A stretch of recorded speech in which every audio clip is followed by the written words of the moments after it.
April's brain finally started working and she began to figure out what she needed to do before things got a whole lot worse. Chapter 2.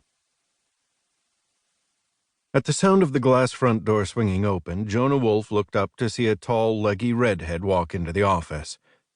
"I hope she's looking for me." Jason Maddox, one of the country's top bail enforcement agents and one of Jonah's best friends, had an eye for beautiful women. This one definitely met Jace's exacting standards. But being a former undercover police officer, Jonah noticed more than her stunning face and figure. Her hands were shaking as she approached the receptionist desk, and her face was pale. He wondered what kind of trouble the lady was in. "May I help you?" The receptionist, Mindy Stewart, removed the half-reading glasses perched on the end of a pert nose and smiled. She was petite and cute and smart enough not to date any of the confirmed bachelors who worked at maximum security. "My name is April Vale. I'm looking for Jonah Wolfe." When Maddox groaned his disappointment, Jonah's focus sharpened on the redhead. "Do you have an appointment, Miss Vale?" Mindy asked politely. "I'm sorry, I'm afraid I don't, but it's extremely urgent. If Mr. Wolfe is in, please, I really need to speak to him." The redhead glanced his way as Jonah rose from behind his desk and started walking toward the front of the office. A waiting area with a dark red tufted leather sofa and matching chairs, oak coffee and end tables, gave the place a Western feel that perfectly suited the misfit Texans who worked there. The men and women, all independent contractors, were an assortment of private investigators, bail enforcement agents, and personal security specialists. Only the best of the best were good enough to work for Chase Garrett at the max. "I'm Wolfe," he said when he reached her. "What can I do for you?" His gaze ran over her, taking in her spectacular curves. He couldn't help hoping she needed him for something far more intriguing than his skills as a private detective. He might have smiled, would have, if trouble wasn't stamped in the middle of the pretty lady's forehead. "My name is April Vale. Thank you for seeing me." "No need to thank me, Miss Vale. I haven't done anything yet." "I'm hoping you will."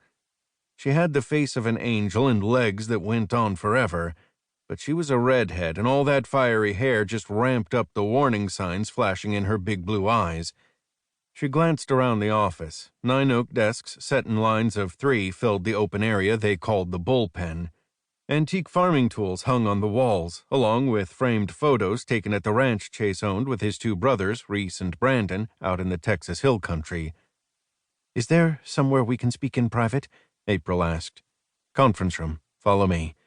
As he led her down the hall, she caught an appreciative glance from Jax Riker and Dante Romero, the only other guys currently in the office, but she didn't seem to notice. "This way." Jonah held open the door into a glass-enclosed chamber with a long oak table seating 20, and April walked inside.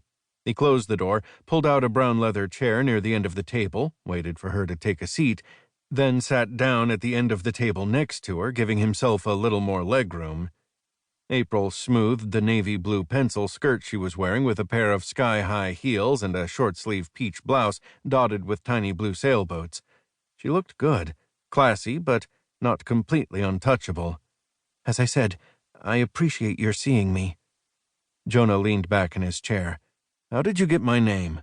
"A friend recommended you. Madeline Townsend. She said the 2 of you went out a couple of times, but just didn't click. She said you introduced her to her husband, Ross."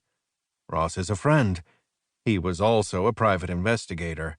I'm glad they got together. Now, April, tell me why you're here." She took a deep breath, drawing his attention to the full breasts he'd been doing his best to ignore. Since he never mixed business with pleasure, he shoved the buzz of attraction he was feeling to the back corner of his brain. "I work for Mayor Rydell," April said. "As you probably know, he's up for re-election. I'm his marketing manager. Or I was. Currently, I was just released from police custody a short time ago, Mr. Wolfe. That's why I'm here." Jonah straightened in his chair. "You were under arrest?" "Officially, I haven't been charged yet, but the charge could be murder." Jesus, he hadn't seen that one coming. Now she really had his attention. "Who have you been accused of killing, Miss Vale?" For a moment, her eyes glistened with tears. One spilled onto her cheek, but she quickly wiped it away. "The police say I killed a man named David Dean. He was Mayor Rydell's campaign manager. If I did, I don't..."